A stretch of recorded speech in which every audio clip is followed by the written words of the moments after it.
Salve, salve você que gosta de bom bate-papo e informação. Seu lugar aqui no Sua Resenha, o podcast feito para criar interação entre o apresentador e o convidado é para matar a minha e a sua curiosidade. Diretamente do Multistúdio, @meu Multistúdio, aqui no Parque Jacarepaguá, Freguesia, Rio de Janeiro, que é o maior hub de podcast do Brasil. Era isso que eu tinha esquecido, você não viram, mas eu falei, mandei cortar. Essa aqui é a segunda tentativa, os senhores não viram, ainda bem. Estou vendo só o acerto. Aqui no Parque Jacarepaguá, Freguesia, Rio de Janeiro, o Só Resenha Podcast é apresentado por mim e o Tomate, jornalista. E antes de eu apresentar os convidados, quando a gente vai ter uma aula de futebol como você nunca viu, eu já vou pedir para você se inscrever no canal. Vai aqui, se inscreve, ativa o sininho, ativa o sininho, pega esse link, compartilha com todos os seus amigos que gostam de futebol. Aproveita também para seguir o Só Resenha no Instagram, que é @SóResenhaPodcast, @SóResenhaPodcast. Por quê? Porque você segue a gente no Instagram, vê os cortes, pelos cortes você tem um termômetro mais ou menos de como está o programa, vem aqui para o canal e assiste o programa na íntegra. Então, vou aqui apresentar os nossos convidados. Carlos do Brasil, grande Carlos do Brasil, uma entidade do futebol brasileiro, executivo de futebol, Carlos do Brasil. Aqui Marcelo Xavier, analista de desempenho e mercado. E nós vamos bater um grande papo. Você está se perguntando assim, cara, pela primeira vez eu vou tirar minha dúvida. Esse programa foi feito para você. Porque eu tenho certeza que você já ouviu falar em análise de desempenho, vamos botar assim, na última década e meia, mas talvez não saiba a fundo o que significa. Então, hoje a gente vai bater um papo, a gente vai falar sobre o que é análise de desempenho e mercado, e depois dados, que o Marcelo vai explicar para a gente também, e como isso hoje dialoga com a gestão do futebol. Já começando na base, a gente vai bater um papo sobre como está a base hoje no futebol, como está sendo os preparos, já os trabalhos feitos na base. A gente vai descobrir aqui que já tem sub-5, sub-6. E se você não botar o moleque hoje para começar a treinar com 5, 6 anos, ele vai sofrer um atraso e eles dois aqui vão falar. Então o programa está imperdível. Fica aqui, não sai, aproveita. Já deixa o like aqui, já faz tudo que eu falei, não vou precisar repetir. E a gente vai falar sobre como a integração disso, né, da análise de desempenho, dos números, dos dados, com a gestão de futebol, tanto na base quanto no profissional, para que o futebol evolua e cresça, porque hoje ele está cada vez mais profissional. Então, queria primeiro agradecer a presença de vocês dois. Eu sei que não é fácil a gente conseguir convidar e que dois venham e que vocês aceitaram de pronto o convite. Então, agradecer muito a presença de vocês aí.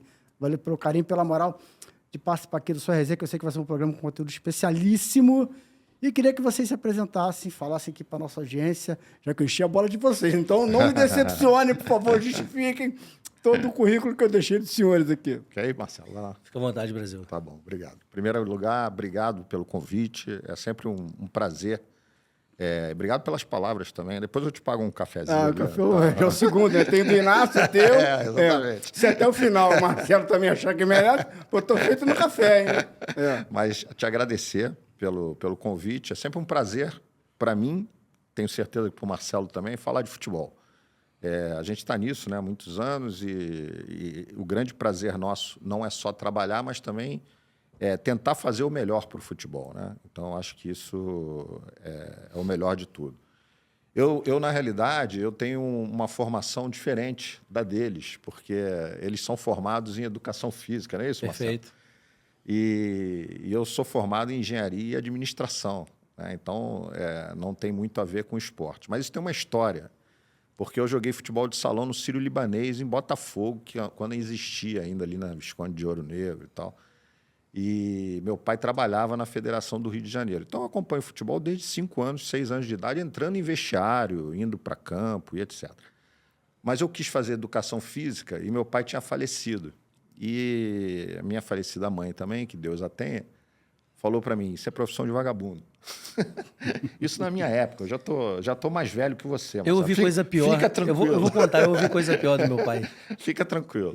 E eu acho que ali faltou personalidade, né? De dizer, não, eu vou fazer e acabou. É o que eu gosto, é esporte que eu gosto, etc.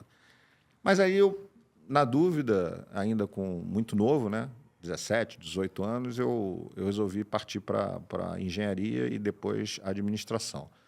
A vida foi me levando para o esporte de volta, porque eu parei de jogar futebol de salão com 19, 20 anos, depois fui jogar futebol amador, campo, aí joguei até uns 26, 27 anos.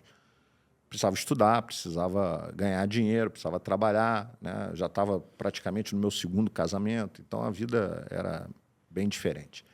Mas em 2000, 99, 2000, é aberto eu tinha uma empresa nessa época, uma empresa de administração e engenharia, e abriu um CT no Recreio dos Bandeirantes, bem isolado, um lugar bem isolado, lá com inicialmente 2 campos, depois passou a ter 4 campos. E a pessoa que era responsável me pediu para administrar lá. E eu comecei a fazer a gestão daquilo lá e comecei a alugar para Flamengo, Fluminense, Botafogo, Vasco. Não tinha ninguém, tinha CT. Então, tinha, na época, o Fla Barra, que estava começando. Depois passou a ser Vasco Barra, não é isso? Era no Recreio. Exatamente. E era próximo ali. Então, É Barra, mas era no Recreio. a gente meio que disputava ali os aluguéis, né? Mas só que o Flamengo pegou definitivamente ali o Fla Barra durante um tempo, depois o Vasco pegou durante um tempo O também. Flamengo foi despejado antes de... Foi despejado, acho que na época não Foi. foi falta de pagamento, né, e tal. E eles lá pagavam para treinar. E aí eu comecei a ter contato com todo mundo novamente, né? E aí acabou surgindo uma proposta, porque eu fiz um estudo de um centro de treinamento ali depois do túnel da Grota Funda, Grumari, né? Sim. E eu tinha feito um estudo de um CT para a Copa do Mundo, que seria em 2012, alguma coisa assim. Estava previsto, não tinha nem escolha ainda e tal. E aí as pessoas que iriam fazer acabou chamando a atenção aquele trabalho que eu tinha feito e acabaram me convidando para ir para o Flamengo. E aí eu fui muito com a gestão na minha cabeça, porque ali eu tinha quase 20 anos trabalhando já com a parte de gestão mesmo. Mas nunca trabalhando diretamente no futebol, né? O pouco que eu conhecia do futebol era de acompanhar, do meu pai, etc.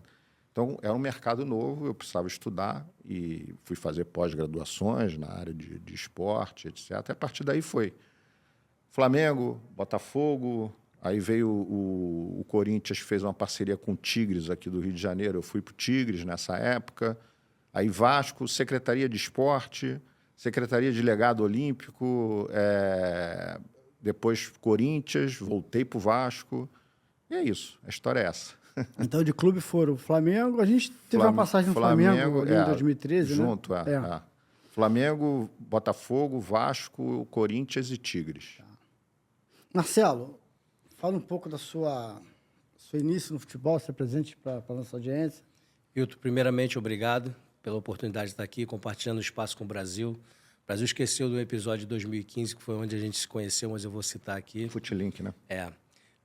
Eu iniciei, né, a minha vida no futebol pensando em me tornar um atleta de futebol profissional. E hoje você acabou de comentar, a gente acabou de comentar aqui que as crianças começam muito cedo, né? E na época eu pensei em começar aos 15 anos. Só que logo aos 16 anos eu passei para a universidade, passei no vestibular, que não era nem Enem, para Química Industrial e para Engenharia Química.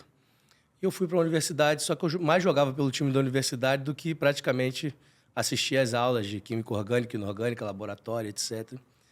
E aí chegou um determinado momento que, em 17 para 18 anos, eu já tinha algumas experiências no Olaria, na Portuguesa, no América. E quando chegou para 18 para 19 anos, surgiu uma oportunidade de fazer uma avaliação no Sub-20 do Vasco.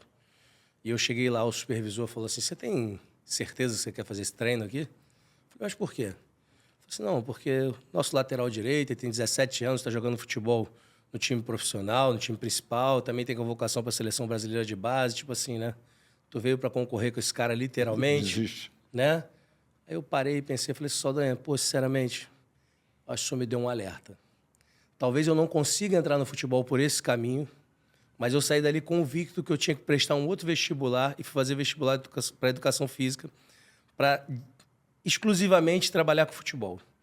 Então, eu lembro quando eu fiz a minha apresentação na graduação na UERJ, né, porque a gente se apresenta a todos os alunos, os professores, eu fui o único da minha turma que falou assim, eu vim para trabalhar com futebol. Alguns riram, porque naquela época, para você trabalhar com futebol, ou você tinha que ter sido um ex-atleta, ou já ter alguém da família trabalhando no futebol, que seria uma coisa quase que hereditária, né? Era muito difícil entrar. A ponto de, muitas vezes, eu indo com os meus pais para a praia, eu passava ali pela lagoa e olhava para o muro do Flamengo e ficava imaginando como é que será que é lá dentro. E aí eu fui fazer, né, o vestibular, passei para a UERJ, iniciei a graduação e logo no primeiro período, 2 coisas muito legais aconteceram comigo. A primeira foi com o uniforme da UERJ, na estação de metrô de Vicente Carvalho, perto de onde meus pais moram, para ir ali para a estação Maracanã. E uma pessoa me viu com o uniforme da faculdade, me olhou e falou assim, você trabalha com futebol, joga futebol? Eu falei, pô, reconheceu esse talento só pelo meu jeito de andar, né? A gente fala muito disso, né? O jeito de andar do boleiro. Andava boleirando? Não, né? não andava, mas eu falei, não estou entendendo. Ele falou assim, não, eu estou te vendo esse uniforme de educação física da UERJ, né? Eu falei, eu tenho uma escolinha de futebol no Social Ramos Clube e gostaria, pô, que você fosse lá para conhecer o trabalho. E eu falei, pô, beleza. Aí fui pesquisar algumas coisas, né? Falei, pô, onde é que é o Social Ramos Clube? Não conhecia. E depois eu fui saber que o Ronaldo Fenômeno, antes de despontar no São Cristóvão, tinha sido atleta de futsal no social. Eu falei, pô, tem um berço aqui, né? Tem alguma coisa interessante. Fui para lá para começar a acompanhar o dia a dia. E já no primeiro dia o professor não foi. Eu peguei aquela bagagem daquilo que faziam comigo e levei para um conteúdo para trabalhar com crianças de uma forma bem lúdica, com jogos, brincadeiras e etc. Ao passo que eu já estava ali por cerca de 2 meses, mais ou menos, fazendo alguns movimentos, percorrendo as escolas no raio de 5 quilômetros, tentando captar alunos, né? Usando até ferramentas do Google já, isso aí foi em 98. E usando ferramentas do Google para tentar identificar onde é que tinha uma escola, quem eram os professores de educação física, qual era o contato, como é que eu falava com a diretora ou diretor. Eu fui convidado para trabalhar numa escolinha de futebol do Fluminense, que existia dentro do condomínio onde meus pais moram até hoje. E eu fui para lá, comecei a intercalar no turno da noite as 2 escolinhas, tarde e noite as 2 escolinhas. E lá eu recebi um convite de um amigo para fazer um estágio no Barra da Tijuca, que antes de ser Fla Barra, como você colocou, e Vasco Barra, era do Barra. E não é o Barra de hoje, né? E aí, tem outro Barra, é outro Barra. outro E aí eu Barra. fui para lá para pedir uma oportunidade de uma vaga de estágio. O professor Itamar, que foi zagueiro do Flamengo, trabalhou na base do Flamengo também, era o treinador do Sub-15 e precisava de um estagiário, um auxiliar. Eu falei, pô, tô aqui. Ali. Não. Eles fizeram 2 jogos, aí ia ter uma mudança e tinha uma Taça Rio, não sei se era o Taça Rio ou OPG. Eu lembro que eu fui para assistir um jogo, Barra da Tijuca, Flamengo e Barra da Tijuca no Fla Barra. No meio do jogo, o placar começou a ficar elástico, o Flamengo, começou o time do Barra a pegar um pouco mais firme, deu briga, deu uma confusão danada, porrada comeu. Eu estava ali olhando o jogo, de repente vem um senhor caminhando por dentro do campo e me olha e falou assim, você é o meu aluno, né? Eu falei, sou. Professor Raimundo Donato de Azevedo, professor de Aspectos Evolutivos da Educação Física da UERJ, que era meu professor na faculdade, foi meu primeiro professor, foi a primeira aula que eu assisti. Ele falou assim, você está fazendo o que aqui? Você tem algum parente que joga aqui, coisa e tal? Né? Como se tivesse assistido o jogo. Porque normalmente iam as famílias para assistir, né? Eu falei, não, eu vim pedir um estágio no Barra. Na verdade, eu estou acompanhando os jogos do Barra porque eu estou pedindo um estágio no Sub-15. Ele falou, pô, eu tenho 3 estagiários aqui, eu vou mandar os 3 embora que eles não querem nada. Tu quer vir para cá? Foi assim, eu falei, pô, quando? Ele falou assim, eu vou te ligar. E aí foi, passou o primeiro mês, ele não ligou, achava até que ele não fosse me procurar, mas ele se encontrava na faculdade, eu não falava nada. E aí ele me convidou, e eu comecei estagiando no Flamengo, na categoria Sub-20, com a geração 77, 78, 79, eu sou 77, ou seja, eu estava estagiando com os caras da minha idade, os caras que eu tinha competido antes, treinado antes em alguns lugares. E para mim aquilo ali era tipo assim... Como preparador físico? Como preparador físico, como auxiliar de preparação física. E ali eu olhei assim, eu falei, cara, eu passava aqui... Os treinos eram na Gávea. Sim. Eu passava aqui com meu pai. Meu pai tinha uma Brasília branca. Passava dentro do carro, naquela parte de trás, ali na Jamala. Querendo saber o que tinha dentro, você querendo saber o que tinha... De repente eu estava estagiando ali. E ali eu comecei como auxiliar de preparação física, terminei minha graduação, fui contratado, trabalhei em todas as categorias como preparador físico. E saí em 2004. Daí para lá, eu fui para a área de segurança pública, tecnologia, área de investigação, modulei um projeto para o futebol profissional, levei ao Botafogo, de forma pioneira, esse trabalho em 2009. Em 2009 e 2010, a gente desenvolveu um projeto de gestão através de uma plataforma web. Em 2011 e 2012, a gente desenvolveu uma ferramenta de gestão de scout chamada Stats DNA, que hoje é utilizada com exclusividade pelo Arsenal, o clube inglês, com Jason Rosenfield. Em 2012 e 2013 teve o boom, quando eu já tinha os processos organizados, já comunicava internamente, e o professor Carlos Alberto Parreira convidou, primeiro para falar no primeiro Futicom sobre a montagem de um centro de inteligência, não se chamava Departamento de Análise de Desempenho, sim, não tinha essa nomenclatura, nem análise de mercado nem se falava, era Centro de Inteligência do Futebol. E como eu vinha da área de investigação criminal, para mim era um departamento de inteligência mesmo. E as mesmas ferramentas investigativas, o que eu fiz? Eu estruturei para investigar os processos dentro do futebol. E a partir daí eu comecei a organizar aquilo, apresentar, criava conteúdos em 3, 4, 5 laudos e compartilhava com a comissão técnica, fazia um processo de construção coletiva, ia modulando de uma forma que eu ia trazendo os conhecimentos de outras áreas. E aí o professor Carlos Alberto Parreira me chamou em 2013 para falar juntamente com o Anderson Barros, que hoje é o executivo do Palmeiras, e o professor Oswaldo de Oliveira, treinador de futebol, a falar como a gente fazia a interface entre o treinador e o departamento de análise de desempenho e o executivo de futebol. E a partir daí deu um boom de 2013 para cá, né, trabalhando depois a seguir no Sport Clube Vitória, depois no Atlético Mineiro, voltando para o Botafogo, agora em 2019, justamente para criar o departamento de análise de mercado do Botafogo. E desde 2015, como o Brasil não citou, né, a gente juntos com o Eduardo Barroca, Eduardo Frila e o Paulo Angione, o gestor do Fluminense hoje. O Frila hoje está como gestor do Avaí, não é isso?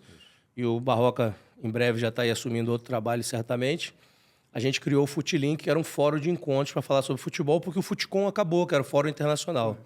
Então, a gente foi tentar, né, criar um mecanismo ali de convergência de conteúdos, de ideias. E no mesmo ano também, como aquilo que eu fazia dentro do Botafogo, eu precisava... eu já tinha ido na CBF apresentar através do professor Ney Franco, e o Mano Menezes era o treinador da seleção. Foi através do Rafael Vieira, que você citou.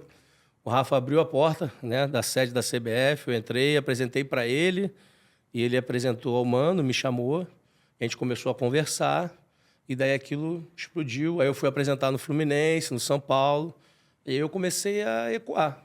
As pessoas querendo saber o que eu fazia, como eu fazia, eu fui registrando todos esses conteúdos. E aí, em 2015, o Carlos Tiengo, que hoje é gestor da Gingo, uma escola de futebol muito, muito interessante, ele me convidou para ir até São Paulo, né, no CT do São Paulo, da base em Cotia, para falar sobre a tecnologia de gestão. E lá a gente começou a falar, e eu apresentei aquilo, e logo depois ele me indicou para o Maurício Marques, que é o antigo coordenador, né, que agora não é mais coordenador da CBF Academy, que junto com o professor Oswaldo de Oliveira, através da PUC Minas, criaram os cursos da Escola Brasileira de Educação Física, a que eu desse uma aula na licença A, falando sobre análise de desempenho em 2015. Já de 2015 para 2016, eu escrevi para a CBF o curso de análise de desempenho, escrevi a ementa do curso, e aí determinei, né, no meu entendimento, quais eram os professores ou os analistas ou os profissionais com mais expertise. E aí o Rafa foi um dos indicados, assim como o Fernando Lázaro, muito tempo trabalhando no Corinthians também. Nós três começamos isso de uma forma pioneira, a gente pode dizer. Deixa eu fazer uma pausa aqui, porque eu queria que você explicasse para quem está nos assistindo o que é análise de desempenho. O que se investiga, o que se analisa, o que se retrata ali, qual é o protocolo, o que vocês apresentam depois para o treinador, para a comissão técnica, para o gestor. Essa análise é feita só em cima de desempenho técnico do atleta, ou se ela é feita também em cima de desempenho físico? Então, como a gente estava falando aqui anteriormente, né, é a importância de você ter um olhar transdisciplinar para todo o processo. Porém, o foco inicial de todo o processo de análise de desempenho é uma análise técnico-tática. O foco é esse. Só que hoje a gente já atua em 4 pilares. Pilar comportamental, que alguns chamam de mental e social. Vocês analisam isso? Não diretamente. Existem hoje, inclusive, ferramentas para trabalhar com isso, tá? Mas eu acho que isso é muito mais voltado a quem trabalha na área da psicologia do esporte, do serviço social e da pedagogia. Eu acho que são esses... Os coaches. Né? Eu acho que Tá são esses os profissionais e as áreas de conhecimento que a gente deve recorrer. Porque a gente não vai dominar, Ailton, todos os referenciais teóricos e práticos. Não tem como. Quando eu cheguei no Botafogo em 2010, eu olhei ao redor, tinham 22 pessoas trabalhando. 22. Quando o Oswaldo chega em 2012, nós éramos 46, contando 3 preparadores físicos, 4 fisioterapeutas, 3 analistas, um staff de 46 pessoas. Mas quando eu cheguei lá, eram 22. E eu falei assim, cara, se cada um aqui estudou 4 anos na faculdade, fez especialização, vamos por 5 anos, e para conhecer o que todo mundo conhece, teria que ter estudado uns 100 anos. Impossível. Eu não tenho como ter a pretensão de conhecer isso. O que eu vou fazer? Eu vou me colocar à disposição, e eu entendo que o analista é mais um auxiliar, tá? Eu vou me colocar à disposição para entender como comunicar a relevância do que cada área de conhecimento colhe. Por exemplo, a análise de desempenho físico ela acontece há muito tempo através de fisiologistas. Hoje é a coordenação científica que atua nessa área. Mas a fisiologia já faz uma análise de desempenho há E 20 hoje já anos. está até chamando de coordenação de performance. Perfeito. né? Então, assim, na preparação física já virou... Morreu um pouquinho já a coordenação científica. É, porque a, dentro dos clubes, porque a coordenação científica, ela está atrelando o quê? A coordenação da área de saúde com a coordenação da área de performance. Exato. E aí os clubes não aceitavam mais isso. Porque os clubes... Vamos lá. Eu vou... Pode... Isso aqui Claro, é uma- pô. é uma Não, interação. aqui Isso aqui é uma conversa, isso aqui é uma conversa. Os departamentos médicos, os médicos, os diretores médicos passaram a não aceitar o coordenador científico. Aí entra um pouco da vaidade, porque Perfeito. é a questão do... Peraí, pô, o coordenador científico está tomando conta de tudo. É o status profissional, né? É o status profissional. E aí mudaram. Aí agora tem um coordenador De performance, De performance. que é da preparação física. que é da preparação física, fisiologia, etc. E o coordenador de saúde, né, que é o médico propriamente dito, que entra na área da fisioterapia, nutrição. E aí entra... A psicologia é discutível, mas entra nessa área da saúde aí também. Porque, por exemplo, Palmeiras tem hoje um trabalho de neurociência espetacular, né, que pouco se fala no futebol, mas o Palmeiras é avançado nesse aspecto. Quem coordena ali, entendeu? Normalmente é a área médica, né, é a área de saúde. Então, eles acabaram com a coordenação científica. Isso me deu um problema, inclusive, lá no Corinthians, porque eu levei o Márcio Assis... Que é um excelente profissional, um profissional de altíssimo nível, muito tempo trabalhando na base do Fluminense. Muito tempo. Profissional de altíssimo Excelente nível. Eu levei ele como coordenador científico. Isso me gerou um problema lá, porque o doutor Joaquim Grava não aceitava a função. Brasil, eu não aceito a função. Tá bom, então ele E o que fica como começou a coordenador de acontecer performance. é que os não tem profissionais de problema educação nenhum. física, os fisiologistas, né, eles começaram a coordenar, às vezes até os fisioterapeutas, coordenar porque tinha uma facilidade maior de interagir com as áreas e principalmente com as pessoas. Sim. E depois, a partir daí, comunicar. Então, hierarquicamente, é como se... Não é bem isso, mas é assim... É como se um sargento falasse mais que o tenente, vamos dizer assim. Entendeu? Por um cargo hierárquico dentro de um organograma. Quando, na verdade, esse sargento, vamos dizer assim, né, que seria um profissional de uma área de conhecimento que teria até então um peso menor, ele tem a capacidade, sim, de integrar soluções, de conhecer o funcionamento operacional das rotinas. Porque o grande lance não é só você ser expert na sua área, é você entender como a sua rotina interfere na rotina dele e compacta com aquilo que eu faço para dar ao gestor a possibilidade de tomar as melhores decisões no menor tempo possível com uma metodologia mais científica. Menos na parte da suposição, menos na parte do empirismo. E com os dados. Perfeito, e com dados. Então, como é que você escolhe, o que você escolhem ali? Quais são os dados que são Então, primeiro, eu vejo... colocados numa planilha, vamos dizer assim? Eu que vejo, são apresentados? eu vejo primeiro um olhar que você tem que ter para a área técnica e tática, né? A gente tem dois momentos. Tem a análise de desempenho nas categorias de formação, que são as categorias de base, e a análise de desempenho no futebol profissional. Nas categorias de formação, qual é o viés? Comparar o atleta com ele mesmo para ver uma curva de desenvolvimento, para entender se ele está realmente admitindo aqueles conteúdos que estão sendo ministrados, ele está sendo qualificado para se tornar um atleta do futebol profissional, jogar na equipe principal. E no futebol profissional, que já acontece até dos 16 anos para cima, mas na equipe principal, a gente ter um atleta que entenda, além da tática individual, que é o que é preconizado nas categorias de base, a tática setorial e a tática coletiva. Então, primeiro, é um desenvolvimento técnico, tático, mais focado na tática individual, nas categorias de formação, fazendo uma transição mais para o setorial e o coletivo, já na última categoria, que é o do sub-18, sub-20 para cima. E no futebol profissional, existe essa continuidade. Para mim, a formação vai até uns 23 anos, tá? E, a partir daí, você conseguir desenvolver cada vez mais os aspectos globais, né, da tática coletiva. Tá, e aí você... Agora, o que você observa, né? Por exemplo, você falou de scout, de métrica, de número. Uma das coisas que mais se falava há algum tempo atrás era sobre tempo de posse de bola. As TVs compartilhavam, a tal equipe tem tanto tempo de posse de bola, trazendo para um senso coletivo. Primeiro, entender quanto tempo de posse de bola existe em cada setor do campo. Defesa, meio campo e ataque. Depois entender em cada corredor, nos corredores laterais, corredor direito, corredor esquerdo e corredor central. Depois entender quanto tempo cada atleta tem de posse de bola. E mostrar para o atleta que ele tem muito pouco tempo de posse de bola, porque mesmo hoje o jogo tendo 100 minutos em média, com as 5 substituições para cada lado, ele vai ficar ali 40 segundos, às vezes com posse de bola, às vezes no máximo 1 minuto e meio, quando é um atleta que a bola circula muito com ele. Então ele vai ter que entender que ele vai precisar fazer um jogo cada vez mais coletivo. Eu acho que esse é o grande lance, né? Principalmente que as escolas, né? Além da escola... Tem um corte que viralizou do Kaká, o Kaká em algum programa, e ele falou que num jogo de futebol que tem 90 minutos, o atleta ele pega em média de 1 minuto e meio a 2 minutos na bola. É. Você falou agora 40 segundos. Depende do da nível posição, do atleta, né? depende da posição. Mas em média é isso. Vamos supor que seja 1 minuto. Vamos supor que seja 1 minuto. E aí o que o cara faz nos outros 89? É leitura, entendimento do campo, Ele vai ter que entender, movimentação. principalmente, uma gestão de espaço. Onde é que está a bola, que é o centro do jogo, onde é que o jogo acontece ao redor da bola. Qual é a função dele, o nível de proximidade que ele tem com a bola, o nível de compactação que ele tem que ter de onde a bola está, ou o nível de entendimento quando a sua equipe recupera a bola para ele criar uma linha de passe, ou seja, ir para um espaço onde ele vai poder receber essa bola livre. Então, é muito com gestão de espaço. É onde a bola está, onde eu estou, onde está a minha equipe, onde estão os adversários. Recuperei a posse de bola, o que eu faço? Tento progredir imediatamente e realizar um contra-ataque, ou faço uma transição ofensiva circulando a bola, ou seja, eu passo a atacar circulando a bola para trás, para não perder a posse.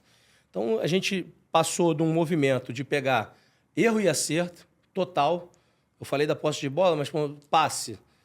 Deu 90 passes e deu 95% dos passes certos. Mas todos os passes foram para o lado ou para trás. Nível de dificuldade mínimo. Então, tudo isso levando para um diagnosticado. Contexto. Diagnosticado. Levando para um contexto como aquilo ali aconteceu. Foi um passe com o pé ou com a cabeça? Foi um passe rasteiro ou foi um passe aéreo? Foi um passe sob pressão ou sem pressão? Foi um passe com até 5 metros de distância, com 10 metros? Foi um passe em linha reta? Foi um passe em diagonal? Foi um passe com perna direita, com passe com perna esquerda? Foi um passe por cima, né? Foi um passe onde acabou rompendo uma linha, achando um espaço entre as 2 linhas de defesa do adversário, as 3 linhas de defesa do adversário. É sempre a palavra como. Como aquilo ali aconteceu e qual contexto aconteceu, se a equipe estava com a bola ou não. Da plataforma, dentro do clube, tem os profissionais que fazem isso. Sim. Né? E tem uma plataforma que... São várias plataformas hoje. Isso começou da época do DVD, porque antes chegava... Isso fica assim, isso gera um resultado para você olhar e falar assim, pô, você entrega muito mais gera uma nível análise de comportamento do que ele. Gera uma análise de comportamento para ver o nível de dificuldade. Agora, deixa eu perguntar uma coisa. Vocês têm isso, vamos supor, vamos pegar o exemplo do Flamengo. Flamengo, aleatoriamente, Flamengo. Então, o Flamengo tem isso na base, em todas as categorias e no profissional. Então, vocês têm um levantamento ali, um estudo minucioso de cada jogador. Só que aí você está interessado em contratar um jogador do Corinthians. Aí é análise de mercado. Análise de mercado. Como é que você faz para chegar no jogador que você quer contratar? Como é que os clubes fazem? Primeiro passo é conseguir enxergar o seu próprio elenco. Depois, olhar para dentro de casa, para o seu quintal, para suas categorias de base. Não, mas assim, mas já está decidido que tu quer contratar o Brasil. Mas aí, o primeiro passo é entender, né, se o treinador e a instituição, o clube, tem um alinhamento sobre o que é um modelo de jogo, se esse modelo de jogo respeita a cultura e a história do clube, da forma de jogar, ou se é uma coisa focada no treinador. Se existe esse alinhamento, a partir do modelo de jogo, independente da posição, que funções esse atleta realiza. Porque mesmo eu sendo um atacante, eu defendo. E mesmo eu sendo um defensor, eu também ataco. Então isso inibe o contratar por contratar. Não, acabou. Sabe por quê? Porque houve uma época... A própria inteligência do sistema hoje, ela apontou houve isso. uma época, Ailton, não tem mais o contratar houve por uma contratar. época, aí eu vou passar a bola para o Brasil, que o executivo de futebol, que na época era gerente de futebol, ele recebia uma demanda do treinador, quero esse, ia lá, contratava sem nem saber se dava para pagar. Não tem mais aquela coisa do empresário, né? Contrata aquele cara ali. Contratou, é esse aqui que eu quero. Tá. Só que, no final, o treinador sai depois de 3, 4 meses e aqueles atletas permanecem lá. E o clube tem que pagar o salário na integralidade. Mas aí você chegou ao consenso de que o clube vai contratar o Brasil, por exemplo. Aí como é que o clube vai ter acesso aos Então, números, a performance. A gente produz um do relatório. cara que não está no clube. A gente produz um relatório, primeiro de produtividade, ou seja, jogos disponíveis em cada temporada e jogos que ele começou como titular, minutos em campo e a proporção disso é a produtividade dele em jogo. O nível das competições que ele disputou, o tempo que ele permaneceu em cada como é que clube. você tem acesso a esses números dele? Você Falei bate no lá- sistema. Hoje tem várias Tem vários plataformas, sistemas. hoje tem sites gratuitos também. Então, não, só para entender assim, tudo que você tem, vamos pegar com o Flamengo, ele tem esse sistema e ele coloca num lugar onde todo mundo tem informação. Isso eu quero saber. Não. Esse conteúdo fica disponível Os para todo analistas, mundo? os analistas fazem uma análise de conteúdo. Esse conteúdo, essa plataforma, ou várias plataformas, que na verdade não se usa só uma agora não, tá? Se usa até 3 plataformas em tempo, vamos dizer assim, em tempo concomitante. Você pega esses conteúdos, faz a análise. O trabalho do analista é analisar, né? Pegar relatório e exportar relatório. Porque as próprias plataformas elas têm modelo de relatório. É você tentar entender se aquele histórico ali do atleta, primeiro, ele te dá uma perspectiva de retorno técnico. E hoje, qual é a perspectiva de negócio futuro, de retorno financeiro? Você olhar a performance dele recente, na temporada atual e nas temporadas anteriores, entender a produtividade, como eu estava falando, entender o nível das ligas que ele disputou, entender a importância dele para a equipe que ele trabalhou, entender também, aí vai para o aspecto comportamental, como é o lado social dele, como ele se envolve, né, em termos de autoimagem, ou seja, como ele se vende, porque hoje o atleta é uma marca que vende a marca do clube e o clube vende outras marcas. É uma indústria o futebol hoje. E aí o lado social traz, inclusive, uma análise de risco para o negócio. E o aspecto físico, que é o aspecto da saúde, hoje já tem uma plataforma inglesa que também faz as métricas de análise de vídeo, com métrica por ferramenta de Krupp, que é a análise de vídeo. Só que você tem que ter acesso a esse nível e tem que ter a compreensão e tem que dialogar com as outras áreas de conhecimento. O analista sozinho não vai fazer tudo isso. A não ser um cara com muita experiência. Vai conseguir entender esses cenários e vai conseguir, tendo vivências diferentes, compactar isso aí. Feito isso, você vai entregar um relatório com análise de risco, com o histórico do atleta. E como eu falei, a parte física vem, primeiro, um estudo recente de lesões. A produtividade mostra também. A produtividade que eu falo é tipo, você é um atleta que começou todas as partidas na temporada, mas sempre foi substituído aos 15 minutos do segundo tempo. Por que ele é substituído? Porque ele não resiste o jogo, ele não resiste o nível de intensidade do jogo, ou ele é substituído por uma questão de ordem tática, uma predileção do treinador, ou porque ele começou a cometer alguns erros de forma consecutiva quando ele está cansando. E aí vai esse estudo do histórico dele, desde o seu clube formador, o nível de competitividade que ele tem, produtividade, histórico em convocações de seleção nacional, histórico de saúde, as lesões. E aí, quando a gente começou, como é que eu vou entender se a lesão grau 1, grau 2, grau 3 é mais perigosa que a outra? Será que a grau 3 é mais perigosa que a 1? Será que, assim, como é que é a hierarquia do valor disso aí? Eu não preciso dominar esse referencial teórico. Eu chego para o chefe do departamento médico e falo assim, olha, tem essas informações aqui. Hoje, a gente já tem uma plataforma que faz a gestão de todas as análises dos atletas do mundo em nível de lesão, com a imagem do vídeo da lesão, com o médico que fez a cirurgia. Isso é análise de mercado. A análise de mercado. Eu quero entender ainda como é que você chega no fulano de tal. Então, Como é que eu sei esses números do fulano de esse tal? é o foco, o foco inicial. Contratar? Então, mas para contratar é análise de mercado. Então, aí você faz esse histórico. E daí, se você já tem um nível, né, aceitável, você leva, no meu entendimento, para um comitê gestor para tomar decisão. Quem é o comitê gestor? O comitê gestor é a união entre a gestão administrativa e a gestão técnica.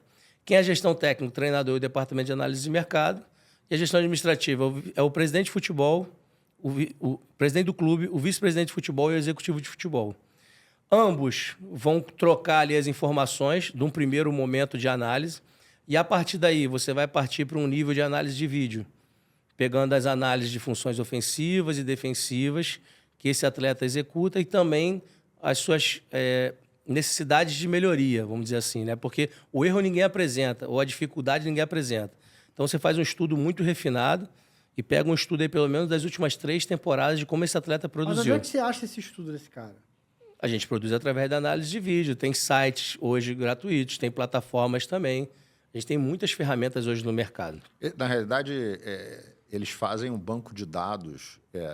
O campeonato está rolando, a janela está fechada e o banco de dados está sendo criado. Você chama de time sombra, você tem todos os jogadores por posição que podem ser contratados eventualmente. O que o Brasil está falando é tipo assim, ó, então... você tem um analista que cuida da tua equipe, você tem um analista que observa o adversário. A tua equipe vai pensar numa forma de jogar com os atletas que você tem, as características que você tem, que é o modelo de jogo. O analista de adversário, ele vai analisar o desempenho do adversário para você criar uma estratégia para jogar contra aquela equipe. Isso é desempenho. E você acessa isso através desse banco de dados. Não, e aí você pode gerar através disso, Ele agora por exemplo... está falando de desempenho. O mercado, eles criam um banco de dados. Aí, por no exemplo... momento que eu preciso do jogador, a comissão precisa, o clube precisa, a gente vai à análise de mercado para entender qual o tipo de jogador que eles já avaliaram. Vai jogar E Corinthians e América Mineiro. 3, 4, 5, você vai avaliar. Por exemplo, fazia questão de avaliar. Eu ia e ficava vendo jogos dos jogadores. Vai jogar Corinthians e América Mineiro. Gestor, você né? pega e seleciona os atletas que se destacam em cada equipe. Aí você já vai criando um referencial e vai acompanhando, vai monitorando. Porque e eles vai veem dando jogo indicativo. o dia inteiro. Eles ficam vendo jogos o dia inteiro e Porque criando... a gente não assiste mais e o criando jogo banco na de íntegra, a dados. gente já assiste 500 minutos de jogo por dia. É. A gente pega os lances Tá, então é principais. fácil, Os jogos então principais. é fácil acessar É muito um banco intuitivo. de dados para Hoje é muito intuitivo esse saber processo. sobre Já está muito elaborado. o jogador que vocês decidiram que vão contratar. Hilton, Isso tudo aí também depende de uma série de fatores. Por exemplo, se você está na Série B, qual o nível de orçamento que o clube tem Perfeito. e qual é a análise Onde que a tua você vai mão alcança. fazer. Exatamente. Não adianta ele ir lá na Premier League e analisar jogador lá da Premier League, só não vou poder contratar jogador da Premier League. Pô. Então, ele trabalhando num clube que tem um orçamento enxuto, ele vai olhar jogador de Série B, Série C, Série D, Sub-20, é isso que ele vai ver. Não adianta ele ficar vendo nem Série A. E por isso que eu falei do comitê gestor, porque a área administrativa te dá esse norte. Exato. A área administrativa te dá esse norte. Ó, a gente tem X de orçamento para investir. É isso. E não quer dizer que tu vai receber assim, ó, cada jogador pode receber até 50 mil por mês de salário. Não, não é isso. Não é isso. Vai ter um Mas é um nível de nível de jogador investimento. que vai ser E aí você vai contratado. saber o nível que o mercado tem. Porque Exatamente. não tem um valor definido, mas tem algo precificado no nível em função da quantidade de salários que ele recebe por temporada, então o valor de mercado. Tá. Não, porque assim, eu acho que eu não consegui me fazer entender ainda. Talvez o erro da comunicação seja meu. Vou tentar assistir aqui. Passou por isso tudo, a gente entendeu que a gente quer contratar aquele menino que está passando ali com a camisa do Flamengo. Não Já queria- fez a análise aquele menino ali. Aquele menino... Onde é que eu acesso as informações dele? Nesse banco de dados. Então, existe um banco de dados que Existe você um vai lá, banco de dados digita... com todas as Existem informações. plataformas com Então, login e existe uma senha. plataforma- Tá, menino Mas- com pirulito na boca. Aquele menino apareceu ali, aí eu tenho os dados nele. Isso. Mas assim, você pode contratar um serviço, você pode criar uma ferramenta de controle Tem interno. uma série de coisas. São vários níveis de desenvolvimento. Hoje Por exemplo, existem empresas que fazem a análise. Se você quiser, você pega o jogador e fala assim, pô, eu quero análise desse jogador aqui. E o cara te dá uma ficha completa dele, entendeu? Ah, então existe empresa. Existe. né? existe um Já empresa, serviço terceirizado. Inclusive, a gente terceirizado. também presta esse tipo de serviço. Hoje, a análise chegou num nível que você tem a análise dentro do clube, para o clube, o treinador levando o seu analista e os atletas contratando seus analistas particulares. Isso. Nós estamos no terceiro Pô, que nível. evolução, né, cara? Agora, o Brasil, o quanto que isso ajuda pro executivo, pro gestor, Tudo, né? Tudo. que é total. o cara que, assim, a primeira cabeça que vai rolar vai ser a dele. Às vezes nem Primeiro o é treinador. dele. É. Eu costumo dizer que o executivo aguenta 2 treinadores. Aí no terceiro eles saem junto. O quanto que isso ajuda você como gestor pro trabalho, para a relação com para a comissão técnica em si e para Não, o de um modo crescimento do geral, futebol? em tudo. Vou começar pela base para a gente ter uma... A base, eu vejo a base, por exemplo, eu proibia, mas isso era eu, tá? Não é dizer que é proibido, não. Eu proibia que se filmasse adversários até 15 anos de idade.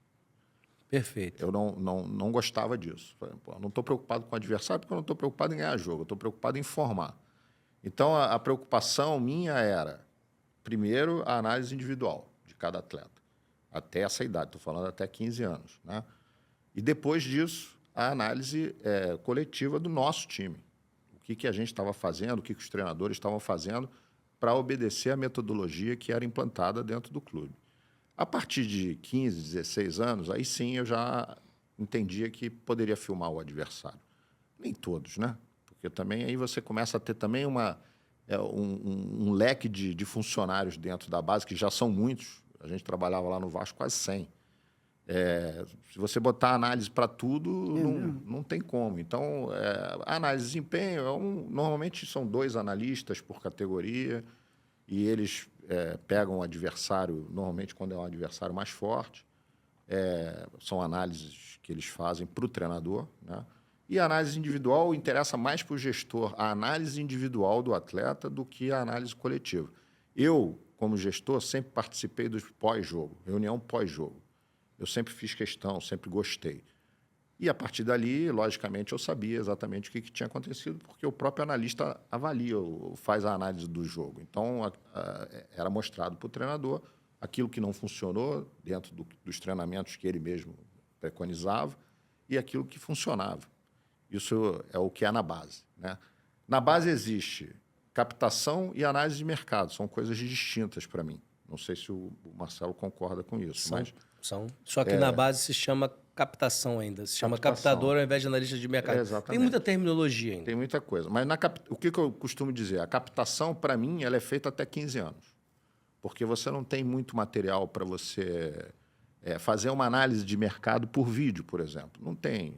Não tem registro, às vezes, dentro do próprio clube. Não existe registro, às vezes, nos clubes. Dentro do próprio clube. Então, o captador ele tem que ir a campo. Ele tem que ver os meninos, né? Eu era muito enfático, por exemplo, e sou até hoje, nas categorias menores. A coisa está cada vez mais precoce, né? Está se começando muito cedo. Então, hoje, para você captar, a melhor idade é 8, 7, 9 anos, 10 anos. Se você for captar um menino que jogue pelada com 12 anos, eu sempre faço analogia com escola. Talvez seja uma analogia exagerada, mas é mais ou menos o que acontece hoje no futebol. O menino entra na escola com 5 anos e tem um outro que entra com 12.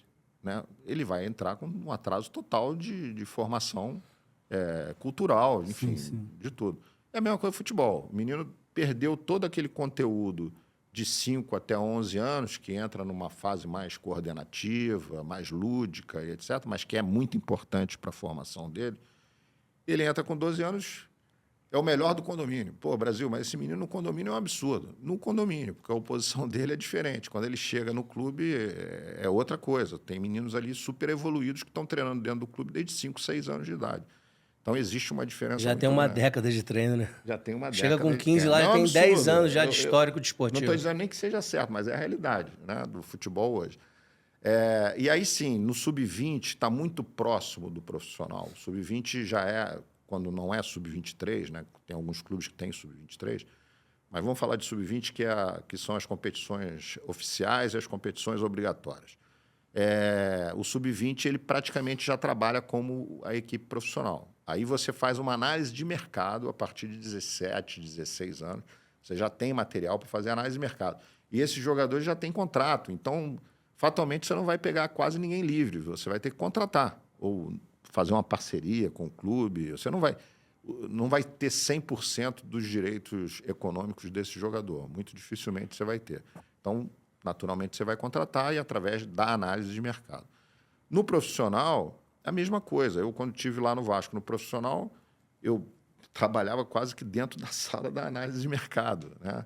Porque a gente tinha que contratar jogadores, a gente tinha que formar elenco e, evidentemente, que a análise de mercado eu estava sempre atento ao que estava acontecendo. Agora, o trabalho deles é um trabalho muito árduo, muito difícil de fazer, porque eles veem jogo o dia inteiro, eles veem jogadores o dia inteiro e eles vão criando lá planilhas com vários jogadores. Eu preciso de um zagueiro que saiba sair jogando, eu preciso de um zagueiro com esse perfil. O cara vai ter lá. Eu tenho aqui, Brasil, está aqui. Tem 3, 4. Dá uma olhada aí para você ver. E aí você vê, analisa. E aí depois passa uma outra fase, que é a fase da negociação. Se esse jogador está disponível, se não está, qual é o valor que ele tem, por quanto ele quer ganhar, se eu tenho que comprar ou se eu posso trazer ele porque ele está livre no mercado. Então, são diversas análises que você precisa fazer.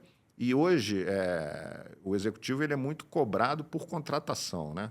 ele não é o principal responsável pela contratação. Ele é um dos, mas ele não é o principal. Imagina o executivo só faz isso. Não, o executivo ele gere todo o departamento de futebol como um todo. E a gestão não é uma gestão simples, porque hoje tem várias áreas envolvidas no futebol. Mas, evidentemente, que você tem que estar muito atento ao mercado também. Aí vem a análise de mercado que sugere, o executivo que entende que aquele jogador pode atender. A visão do treinador. A comissão técnica que precisa ser escutada, evidentemente, não tem como não escutar o treinador. O treinador acaba ele sendo tendo um peso muito grande nessa escolha desse jogador, porque vai trabalhar com ele, né, evidentemente, mas tem que passar pelas outras áreas também. E, a partir daí, o executivo, junto com o vice de futebol, se tiver um vice de futebol, se não tiver só o executivo, e até o presidente... O dono do clube. O dono do clube, ver se financeiramente aquilo ali é viável ou não. Já entendeu? aconteceu de vocês precisarem de um jogador de uma determinada posição, aí acesso a esse banco de dados, enfim. E aí até tinha um jogador fulano de tal, mas foram ver que um outro ali que era desconhecido, não tinha tanto marketing, não tinha tanto lobby, não era tão famoso. Acontece. Mas que ele performava mais, mais e até fisicamente tinha menos problema e acabaram contratando o cara que não era de grife. A gente elevou muito esse nível de análise. Muito. Tá mais justo hoje, então? A gente pode dizer que tá mais justo. O treinador, o executivo, o presidente, o vice-presidente, aqueles que têm um cargo mais diretivo, eles não podem gerir o clube de fora para dentro. Tem que gerir de dentro para fora. Sob pressão, sob demanda. Exatamente. Porque isso é uma coisa que, para mim, era absurdo, entendeu? Eu tenho o maior respeito pelo torcedor, porque o torcedor é a razão do clube, é a razão daquilo ali acontecer, a razão, inclusive, da valorização de que todos têm. Torcedor, a mídia está ali por quê? Porque existe o torcedor. Sim. Tem o torcedor para comprar, né? E os clubes também sobrevivem através do torcedor, porque ele é um cliente diferente, né? Eu sou Vasco, não compro a camisa do Flamengo. Eu sou Flamengo, não compro a camisa do Vasco. Compro a camisa do meu clube. Então, ele é fiel à marca, né? Vamos dizer assim. E hoje, além de consumir a marca, que é a marca do clube, se consome as marcas e os produtos que esse clube vende direto e indiretamente. Exatamente. Então, o torcedor, eu tenho um respeito enorme por ele. Mas ele tem um papel que é dele. Eu sempre costumo dizer o seguinte: pai, mãe, tem um papel que é deles. O agente tem um papel que é dele. Existem várias pessoas, são stakeholders no futebol. Se você pegar aqui um gráfico, faz aquele mapa mental, começa a explodir, né? Um monte de gente. Porque é tanta gente envolvida com o futebol, mas cada um tem o seu papel. E tem o seu papel importante nisso tudo. Agora, o torcedor não pode gerir o clube, né? Então, existe a questão da pressão. Nesse ponto que você falou, esse jogador aqui é o craque, esse aqui é o desconhecido. A análise de mercado me mostra que esse aqui tem resultados melhores. Além de pegar as métricas e comparar, você vai mostrar a imagem dele atuando. Exatamente. Você não vai só, tipo assim, mas ele é um mostrar um gráfico do torcedor. Só que o torcedor não conhece. O torcedor não conhece, ele vai fazer pressão. Só que você vai monitorando a liga, o nível de competitividade da liga, os jogadores que lá estão, há quanto tempo ele está na equipe. Quer ver duas coisas muito interessantes enquanto o Brasil estava falando aqui que eu me lembrei? 2015, eu tive uma experiência muito legal no Vitória. Quando acabou a temporada 2015, a gente subiu o Vitória da Série B para a Série A. E aí, final do ano, a informação que eu obtive do vice-presidente de futebol nós só vamos ter orçamento para fazer contratações a partir de abril. Eu falei, só falar um negócio para o senhor. Se for contratar só a partir de abril, todo mundo já vai estar contratado. Porque durante os estaduais e os regionais, as pessoas vão fazer negócio. Não, mas eu só vou abrir o caixa a partir de abril. Eu falei, a gente vai ter uma dificuldade maior. Nesse intervalo que eu conversei com ele, entre 7 a 10 dias no máximo, o clube recebeu de indicações com diretores estatutários, familiares, empresários, mais de 800 indicações de atletas para atuar na Série A pelo Campeonato Brasileiro de 2016 no Vitória. E aí, como é que eu dou um direcionamento para isso? Primeiro, eu tenho que entender o nível de contrato que eu tenho, o nível técnico que cada atleta tem, a experiência esportiva na Série A, que é totalmente diferente da Série B. Então, assim, em 10 dias que o Brasil colocou, a gente recebeu 800 indicações, mais de 800 indicações. Recebe mesmo. Só que a gente tinha como goleiros lá Gatito, Fernando Miguel, Kaique, que agora está no Grêmio, o Wallace, que faleceu, o Ronaldo, que está no Atlético Goianiense. Então a gente já sabia naquele momento que a gente não ia contratar goleiro. Dos 800, 30 eram goleiros. Eu falei, bom, já vai para o final da fila. Lógico. Lateral esquerda, a gente tinha a posição que você 3 precisa. laterais, só que 2 não iam renovar. Na lateral direita eu tinha 2, mas os 2 já estavam com contrato por mais um ano. Então, meu direcionamento, ao invés de olhar primeiro pelo lado direito na lateral, olhar pelo lado esquerdo. Aí você vai criando alguns filtros. Outra coisa interessante também, que eu acho que faz a congruência dessas áreas, quando o Brasil falou, e o Brasil tem experiência tanto no futebol de base como profissional e eu também, mas para mim foi um divisor de águas em 2019, quando eu cheguei no Botafogo e fui conversar com o Vitor Aurélio, que hoje é o coordenador de captação do Flamengo. Falei, Vitor, eu queria entender qual é o modelo de negócio do Botafogo, porque o Botafogo hoje tem no elenco principal muitos atletas vindo da base, mas com perspectiva de titularidade, experiência esportiva para a Série A muito pequena. Eu tinha mais de 60% de atletas do elenco vindo da base, só que daqueles 60% ali, nem 30% daqueles 60% ali conseguiriam ser titulares absolutos. Tanto que ficaram como titulares ali o Caio Alexandre, que está jogando hoje no Bahia, o Canu, né, e o Marcelo. Praticamente foram esses que deram mais resultado, que eram 3 defensores. E o Caio Alexandre jogava até como primeiro volante na época. Depois, com o Barroca, ele foi mudando. E eu comecei a conversar com ele, tentar entender. Primeiro, que existia um modelo de negócio onde, quando um atleta se destacava, o clube tinha a oferta do atleta e o clube oferecia um percentual tipo de 40% para o parceiro. Só que o clube concorrente, seja ele Flamengo, Fluminense ou Vasco, oferecia 50-50. Então não se abria a mão daqueles 10%. Teve um dia que eu falei, cara, você perder 10% de muito é uma coisa, agora você tem 100% de nada é nada. Você está brigando por 10% e está ficando com 0%. Né? E esse é um cuidado. E aí o que mais chamou a atenção foi pegar o histórico de todos os atletas que estavam sendo monitorados, avaliados nas últimas temporadas. Eu trago esse dado aqui, inclusive eu coloco esse dado nos conteúdos, nas aulas. A gente tinha, de 2019, num histórico de 500 atletas monitorados, dentre os 20 atletas mais valorizados no Campeonato Brasileiro da Série A, 6 atletas que poderiam ter ficado no Botafogo. E um montante de quase 40 milhões de euros. Quase 40 milhões de euros, porque tinham alguns negócios aqui. Deixa eu mudar aqui a tela. Deixa eu pegar aqui.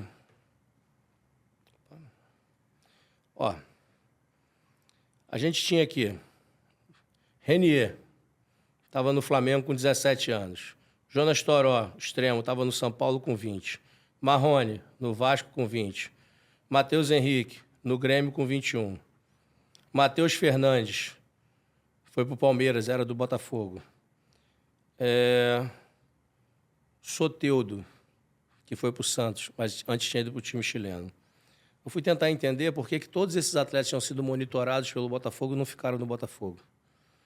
E o que a gente entendeu que era uma questão, além de modelo de negócio, que era uma questão de ordem administrativa de investimento, por exemplo, não ter alojamento.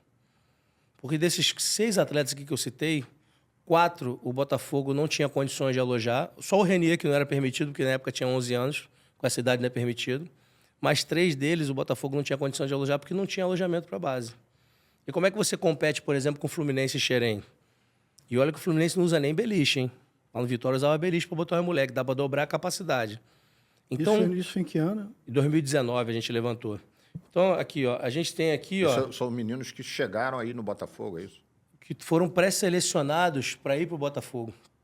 Mas estavam antes de chegar nos outros clubes. Estava disputando competição de base. Aí a gente selecionou aqui... O Renier estava no Flamengo, né? Sim, ele foi para o Flamengo. Mas ele passou pelos 4, né?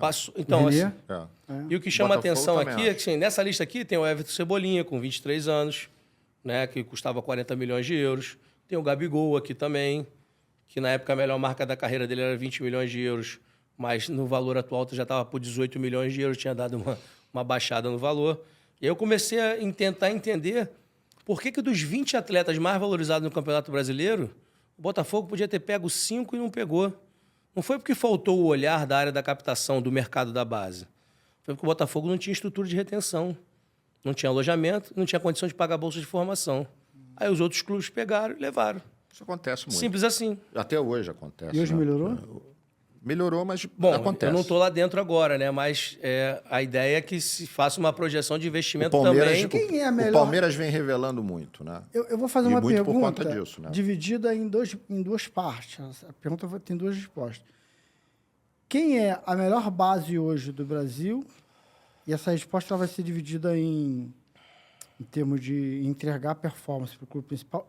E a segunda é para vender, para que gera mais caixa para o clube. Sim. Essa é uma pergunta complexa, porque o que eu vou colocar aqui, pouca gente está tendo atenção a isso. Palmeiras, né? Sem dúvida nenhuma, hoje é o Palmeiras. Tanto está entregando jogadores para ter o retorno técnico dentro da equipe principal, quanto também o retorno financeiro. Venderam aí Estevão, Hendrick, Luiz Guilherme, muito bem vendido, né? Isso aí é uma ordem de quase 150 milhões de euros, né? Pois é, é bastante dinheiro, né? Então, assim, eu acho que, logicamente, tem vários aspectos que fazem o Palmeiras hoje ser a melhor base do Brasil e tal. Não só o trabalho que é muito bem feito lá pelo João Paulo, mas aspecto financeiro, que ajuda muito. Então, essa questão que você acabou de citar aí, ele acabou de falar, tem uma estrutura aqui, eu ganho ajuda de custo, eu tenho aonde morar e etc. Tenho uma condição de eu vou para lá, entendeu? Agora mesmo eu indiquei um menino de 9 anos da Bahia e o único clube que tinha condição de pegar esse menino era o Palmeiras, entendeu? Não tinha outro. Talvez o Flamengo, mas mesmo assim não investe tanto nisso, né? Porque o menino é muito novo. O Palmeiras, desde menino, se precisar, paga moradia na cidade, Pra família. paga a família, arruma emprego para pai e mãe. O menino, logicamente, tem que ser diferente tecnicamente.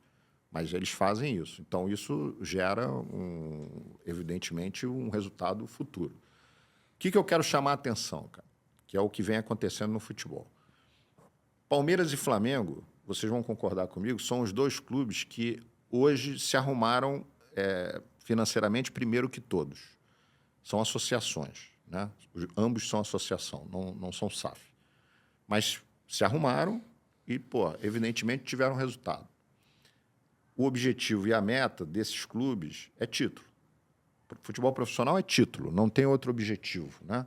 A não ser que você não tenha elenco para conquistar o título. Aí você pode ter outros objetivos dentro do campeonato. Mas, a princípio, Flamengo, um clube como Flamengo, um clube como Palmeiras, quer conquistar o título.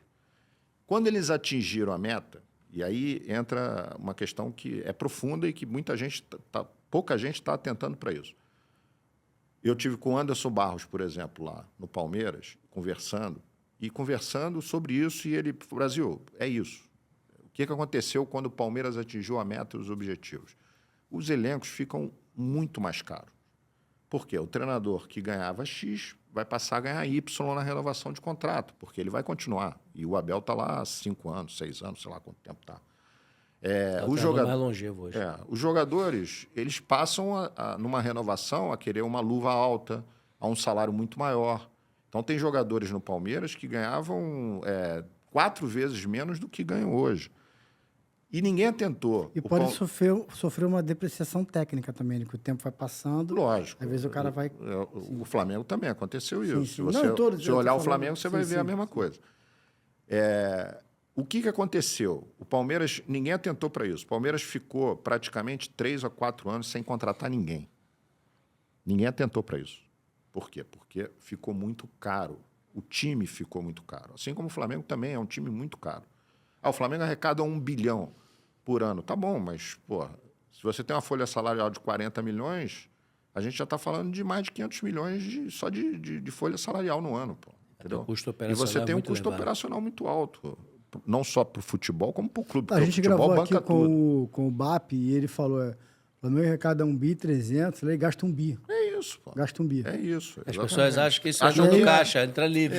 Desde que imposto, sobra de 200 a 200 sem- pro futebol, sobra 100. sei É lá. exatamente isso. E aí eu vou chegar na conclusão que eu quero chegar.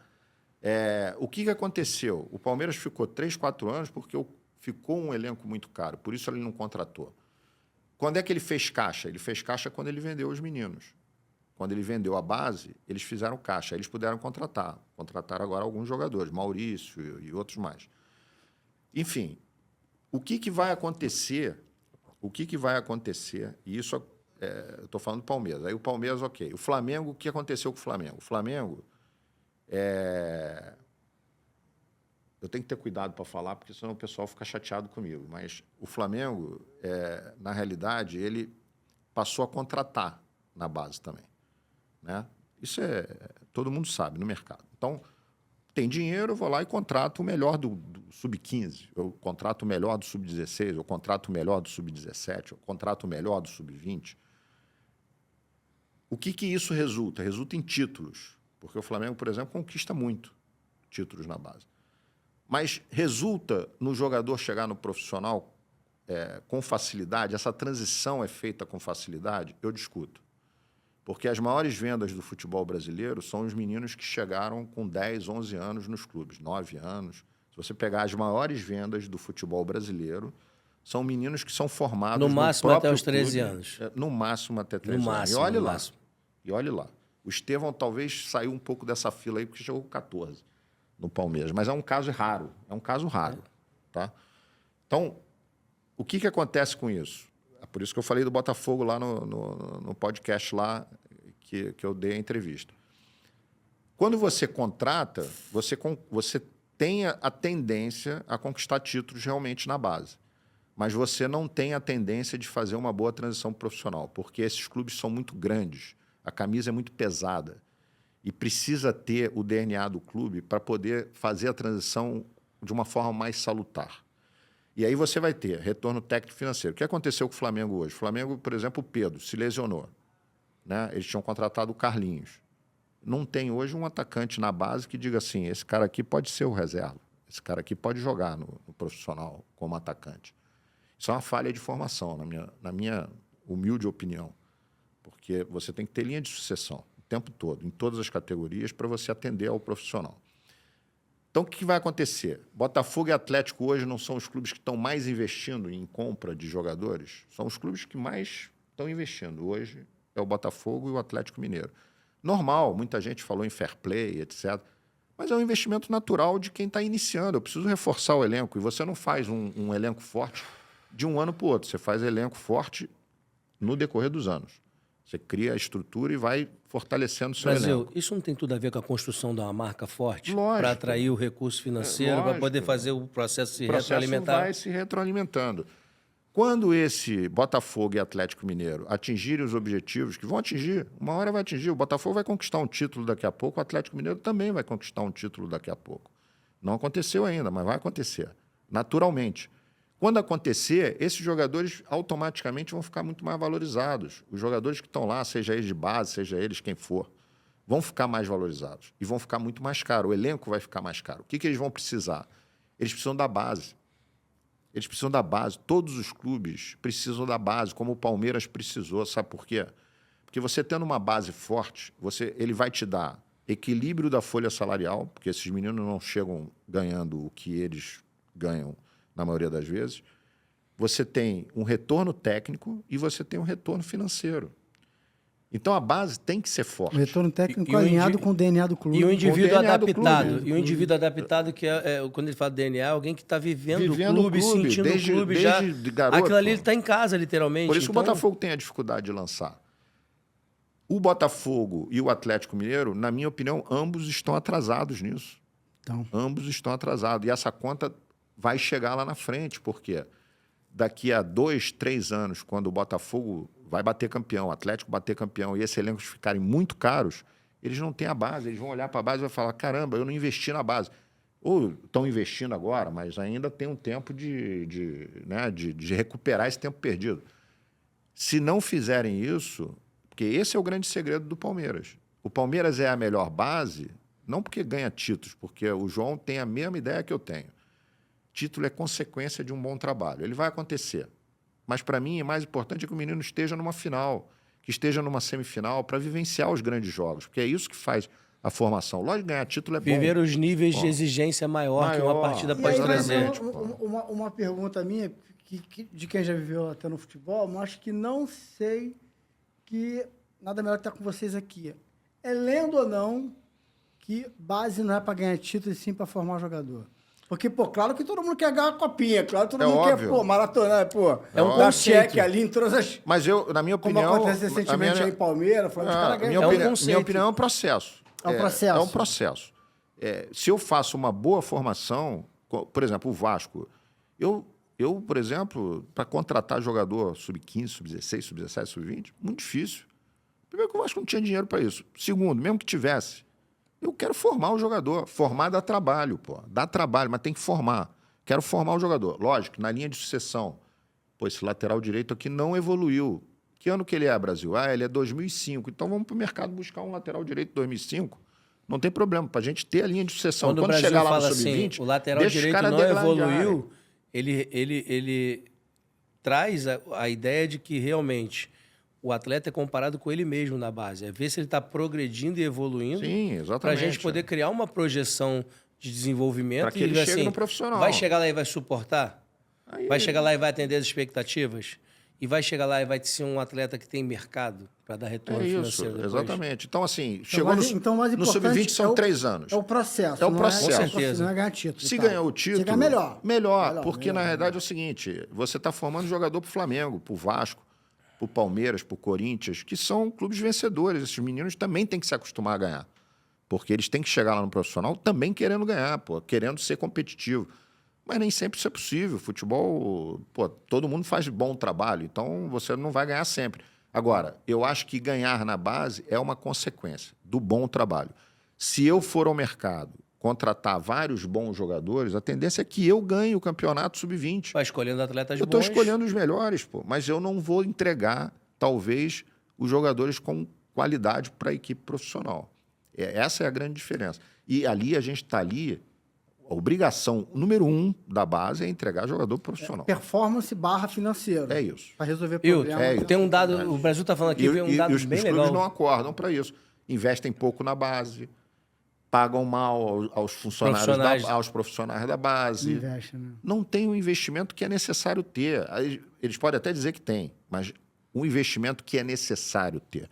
Quanto é que foi a venda do Palmeiras aí que a gente falou? 63 milhões, 60 milhões. Cento e tantos milhões É, de euros. por atleta, em média. 60 milhões. Então, uma venda, eles fizeram em 2 anos aí mais de 500 e poucos milhões de venda. Pô, isso é um negócio fantástico. Pô. A base custa, se muito, 30 milhões por ano. Se muito. Entendeu? Então, há que se ter um maior investimento naquilo que vai te dar um retorno financeiro. Você acha que a base hoje e ainda não está, assim, defasada? Ainda não está. Os clubes ainda não têm um Não olhar. investem. Em nível de investimento? Não, nível de investimento Muito aquém, não. muito aquém. Quais Viu? deles que olham com seriedade e investem? Ou que investem mais? Seriedade não, ou que porque investe você pode mais? investir. Por Acho que exemplo, uma o coisa Flamengo ligada à tem um outra, não? investimento grande. Não necessariamente. O Flamengo Porque tem um quando ele fala em investimento alto. seriedade, é o que o Brasil trouxe. Se eu crio um processo de desenvolvimento, eu estou fazendo uma coisa. Se eu contrato para na reta seriedade, final ganhar então, tá, título, seriedade. aí Olha- não quer dizer que não é sério, mas não está alinhado com o conceito. Então, isso é sério? Isso é adequado? Isso é oportuno? Uma coisa que você falou e o Brasil falando aqui veio à mente. Hoje, a gente já sabe que 10% dos atletas que jogam na Série A do Campeonato Brasileiro são estrangeiros, em média nos últimos 5 anos. Só que agora de 7 aumentou para 9, isso deve aumentar um pouquinho. Mas a média é essa, entre Muito 9 e ruim pra 10%. base, por sinal, isso. É horrível para a base. Estava até ouvindo o René Simões falando outro dia sobre você tem 11 vagas e você tem ali 9 que você já pode preencher com alguém de fora. Ou seja, você só deixa 2 vagas para quem está de baixo concorrer. Eu gravei aqui com o presidente do Sindicato de Jogadores. Alfredo Sampaio. Eu gravei aqui com ele, ele falou isso. Então, e aí, o que acontece? Você tem 50% dos atletas da Série A formados em clubes da Série A. Você só tem 50% dos atletas da Série A formados, ou seja, o clube forma para usar e forma para vender para clubes da Série A. E você tem 40% dos atletas da Série A, que é a diferença entre estrangeiros e atletas formados na Série A, de um processo totalmente estruturado das séries B, C e D e de clubes que nem série tem. Então, você abrindo uma quantidade tão grande de vagas para estrangeiros, você fecha a porta da tua base. Ainda tem um problema grande aí, né? Inclusive, com o FUT agora em Fortaleza, eu vou fazer uma apresentação sobre isso, que é a transição base profissional. Essa é a pior transição feita no Brasil, de um modo geral, nos clubes. Aí não tem um clube ou outro, não. eu acho que aí entra mais uma vantagem do Palmeiras. Palmeiras hoje talvez seja o único clube, talvez pelo fato até do Abel estar lá há tanto tempo, que tem hoje um processo de transição. Porque tem que ter um processo de transição. Ah, não pode ser feito a O que Bangu, acontece? Não, o que acontece hoje no futebol? Acontece demais, tá? O treinador do profissional faz lá o planejamento. Eu preciso de 3 meninos da base. Aí, muitas vezes, ele não te diz para que ele quer, qual o tipo de treino que ele vai fazer. E o cara da base não questiona. Eu, por exemplo, questionava, mas qual é o tipo de treino que vai ser feito? Porque eu preciso saber qual é o tipo de jogador que eu mando. Se eu mando o meu lateral direito do sub-20 titular, eu só mando o reserva.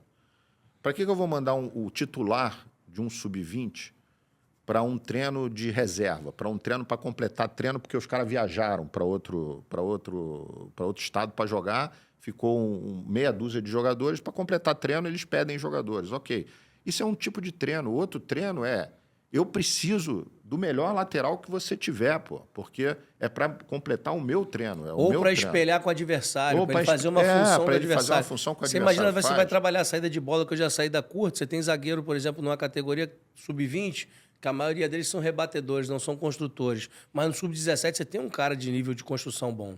Então, no caso do Brasil, vai dizer assim, pô, ao invés de levar esses dois aqui, apesar de serem do sub-20, para esse nível de treino, você vai mandar o melhor, que pode ser o mais jovem. Não necessariamente o que está mais próximo. Exatamente. Mas é o melhor. E tem treino que não é para mandar o melhor. E muitas vezes, esse que eu estou mandando, por falta de diálogo, não é o melhor, não é o titular, porque o titular está machucado, o melhor está machucado, e eu mandei o reserva dele, pô. O reserva imediato. E ele gostou do reserva imediato. Aí ele fala assim, Brasil, eu quero ficar com esse menino aqui. Pô, isso acontece, né? Mas por que você vai ficar com esse menino aí? Você viu um corte de um treino, pô, desse menino? Não, mas eu gostei dele. Tá, mas não... Calma, pô.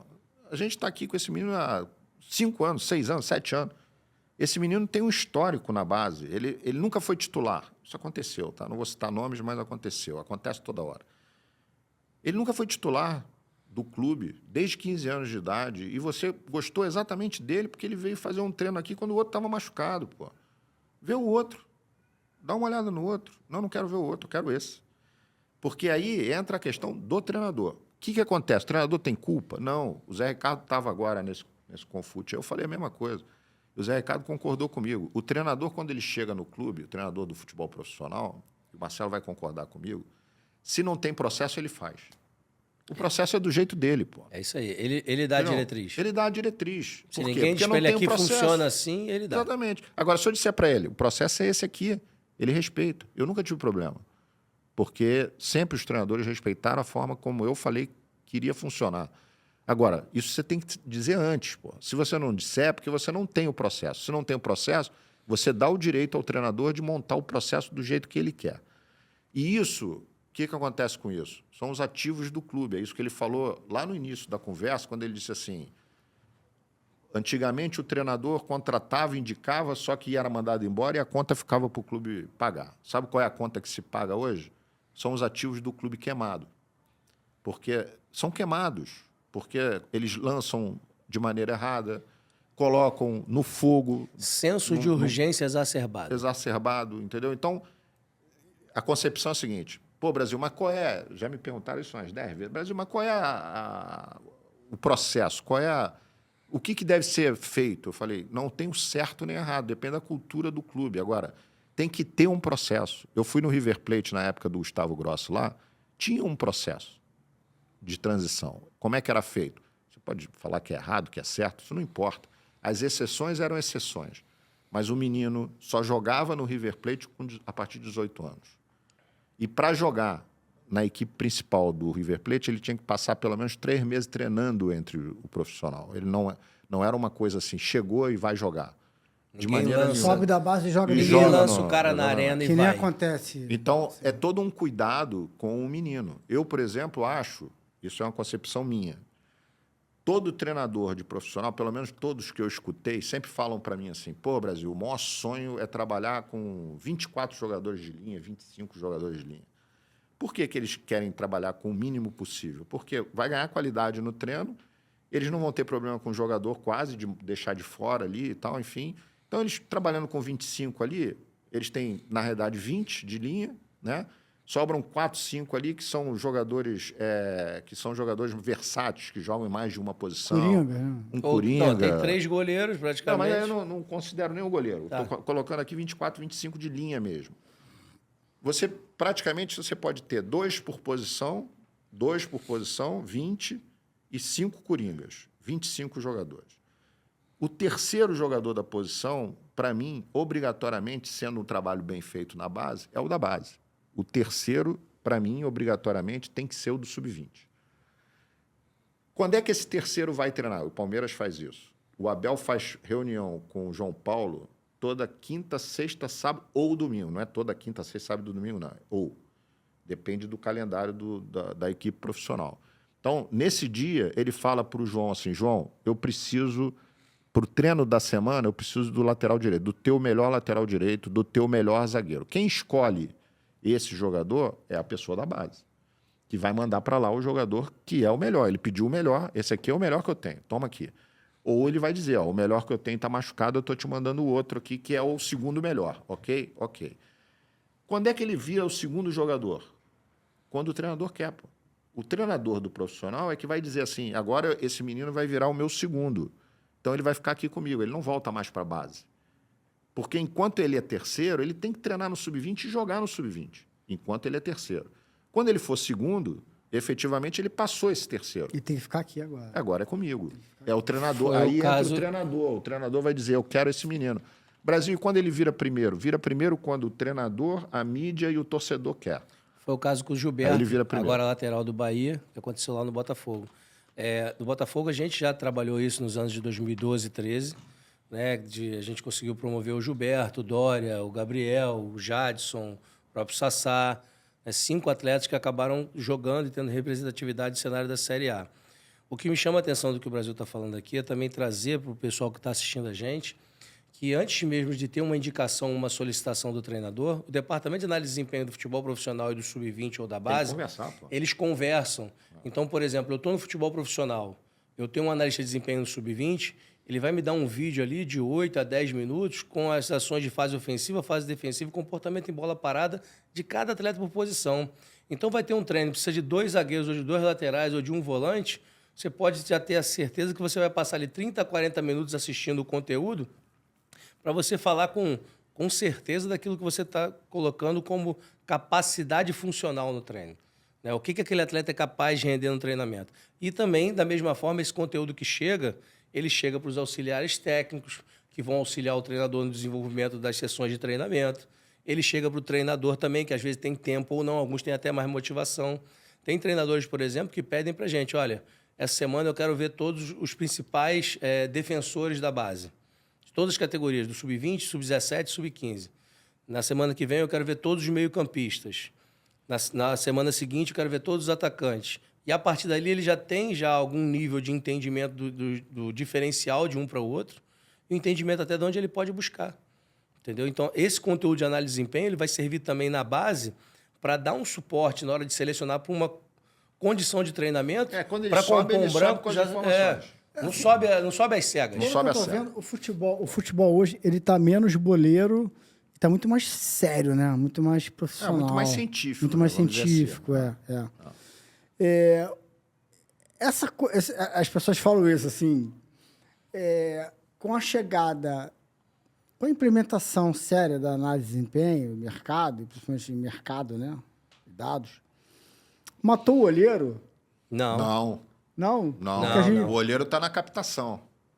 Onde é que está o olheiro hoje, assim? Tá Porque na captação. a lenda urbana diz que o olheiro morreu. o olheiro morreu sabe porque por quê? agora Sabe esses por quê centros que de isso é outra análise coisa? e Isso é pesquisa... nomenclatura, Isso é mas- outra coisa que eu critico muito no futebol. As pessoas querem que as coisas fiquem mais bonitas e tal. O olheiro, ele é importante, continua sendo importante, e ele existe. Na realidade, ele é o captador. Pô. Ele é o captador, é o olheiro. Antigamente, se colocava... Qual é a grande diferença que existe hoje para o que existia? Hoje, qualquer grande base do futebol tem uma metodologia implantada. E essa metodologia tem lá o perfil de jogador que você deseja, etc. Lá nas crianças, com 9, com 10 anos, com 11, 8 anos, é parte lúdica. Você vai ver o quê? Você olha, pô, o olhar é técnico, pô. Qual é a habilidade que esse menino tem com a bola? Relação com a bola. A relação com a bola. A partir daí, você vai evoluir outras características, outras valências nele, que é a física, a parte tática e etc. Isso vai ser dentro do clube. Mas quando você olha o menino dessa idade, você tem que olhar a parte técnica dele. Isso é a principal questão. Qual é a grande diferença? Quando chega com 13, com 14, com 12 anos, talvez você tenha que ter um olhar mais específico, um olhar mais para dentro da metodologia do clube, o perfil do menino. Aí você já começa a olhar a parte de física, a parte atlética, como é que fala? A parte atlética, morfológica. Morfológica. Morfológica? Morfológica. A parte morfológica, enfim. Você já começa a olhar para isso. Esses olheiros, eles só têm que entender isso, mais nada. Antigamente se colocava aí jogadores como olheiros e funcionava perfeitamente. Eu adoro, tá? Eu adoro ter captador que tenha jogado futebol. Adoro. Porque Pra Como é que é a isso, pra mim, é o relação, melhor mim, olhar. devia como ser é que é a prioritário, relação do exatamente. captador com o clube hoje? Ele presta... ele dialoga com quem dentro do clube? Com o Gerente da base. coordenador. Com o gerente da base e com o coordenador de captação. E ele não é pago pelo... Existe. Não tem Pelo relação... clube. Ele é pago pelo É clube? um funcionário do clube. É um Funcionário do funcionário clube. Em Pode geral, não funcionário ser do clube também. ou pode ser terceirizado. Então, Pode assim, ser o terceirizado. olheiro foi profissionalizado, é isso. Antigamente o olheiro era amador e hoje o olheiro ele é profissional. Ele era do clube também, né? Hoje a gente usa um termo, né, que assim, o olheiro, na verdade, nada mais é do que quem avalia no local, avalia em loco. Hoje a gente tem várias ferramentas, vários processos de análise de desempenho, análise de mercado, que traz esse referencial, traz esse perfil, mas de alguma forma alguém tem que chegar depois e ver no lugar, mas pra ver no dia a dia. não tem. Agora, Você é isso tem aí, que- você não tem ferramenta para controlar isso. Aí você tem que ir. Você tem que ter alguém que tenha experiência. Tem que O estar grande atento. lance está nesse olheiro, além desse feeling que ele tem, ele entendeu o que o clube Possui. quer É. e o que ele tem, o que ele ele tem. precisa, no caso, né? É tipo assim, eu tô lá observando, eu tenho que ter um olhar para quê? Porque eu tenho um atacante de lado que eu necessito com essa capacidade de jogar de dentro para fora, de fora para dentro, de buscar o fundo, de fazer um jogo apoiado, de acelerar com a bola no pé, de ser um cara que tem uma boa aceleração sem bola, mas eu consigo jogar essa bola projetada, lançada para ele. E aí você tentar trazer ele para um senso assim, além do olhar, né, da capacidade do jogo, da necessidade do clube. Tem no clube assim? Não tem, porque ele pode olhar um que se destaca muito, mas aquilo não é necessário. Se ele traz mais um do que já tem lá, ele tira o espaço de investimento no outro. E é tudo contabilizado. É isso. A gente está caminhando para o fim e tem uma pergunta que eu quero fazer, que é a questão de hoje, a base, o menino já começa com sub-5, Alguns clubes. alguns clubes. Desde quando é isso? A partir de que... Isso tem uns 2 anos. 2 3 anos? Porque começava no sub-7, aí vai caindo, aí sub-6, sub-5 não tem nem competição ainda de futsal, assim. Eu acho que não, né? Acho que não. Mas já estão montando os times Mas tem pra... um sub-5 para pra você... compor o Para sub-6. fazer o sub-6 no outro ano. Você tem um sub-5 para já Porque o que ter um acontece, por sub-6 exemplo, organizado. isso é verdade. O Vasco, por exemplo, o Fluminense começava lá, foi o primeiro aqui, começou com o sub-5. Quando chegava no sub-6, sub-7, a gente tomava pancada, porque o Fluminense estava começando ali com a gente, e a gente ia para o jogo contra o Fluminense e perdia direto. Aí eu falei, não, pô, então vamos fazer como eles estão fazendo, vamos fazer o Você sub-5. estava no Vasco? Estava no Vasco. Estava no Vasco, tá. E aí começou a fazer o sub-5. Eu acho eu acho precoce demais. Porque porque eu vejo da seguinte maneira. O menino chega com 5 anos, por mais ele é criança, né, cara? É criança. Mas começa... Criança mesmo, né? Criança mesmo. Não, né? é criança mesmo. Mas começa, de qualquer maneira, a ter um conhecimentozinho tático. Aí entra a questão da tática individual, ele tem que saber o espaço que ele ocupa. Porque senão bota as crianças vão tudo correr atrás da mesma bola. Mas esse é a questão da tática individual. O cara começa a entender como é que o futebol funciona e etc. Então, assim, quando ele chega com 15 anos, cara, ele está com 10 anos de futebol. Enquanto ele era criança, beleza, mas quando ele chega com 14, ele faz um contrato de formação, ele se sente jogador. A família já começa a entender que ele é jogador de fato. Sim. E não é, pô. E não é. Esse é que é o grande problema. Só que ele tem 10 anos naquilo ali. É treino, escola, exigência para ele melhorar cada vez mais, porque na base não tem jeito, a performance ela tem que ir cada vez melhorando, ele tem que evoluir. Personal, analista tático, é não sei o quê. nutricionista, é um investimento muito esse alto. moleque com 15 anos, se ele não gostar muito disso, ele pede para... E fora o movimento pra das desistir. mídias sociais, né? Porque hoje você tem vários cortes, várias fotos, e hoje o menino já é vendido, entre aspas, pelas redes sociais, através das imagens. Se você for observar as páginas desses jovens atletas dos principais clubes, quando você vê a redação ali da parte da legenda, você fala assim, pô, quem escreveu isso aqui? Essa criança não escreve Isso é um assim. profissional que faz. Entendeu? Então já existe um trabalho profissional de comercialização de imagem.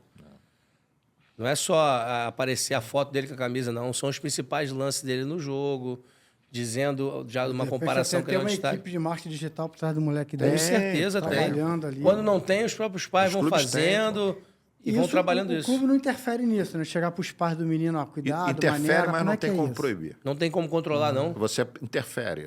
Você tem a pessoal da assessoria mesmo que orienta. A gente mesmo está sempre procurando orientar e tal. A exposição, ter cuidado com a exposição, mas não adianta, cara. Isso aí Você falou assim, o dele. menino ele chega com 5 anos, beleza. Aí com 15, ele tem 10 anos de De futebol. reflexo, condicionamento, a parte cognitiva, né? Tem todo um processo que ele está masterizado, aqueles movimentos, enfim. Ele pode desistir ou vai continuar. Ou seja, nesse formato, começando muito cedo. O moleque com 15 anos, começou aos 5.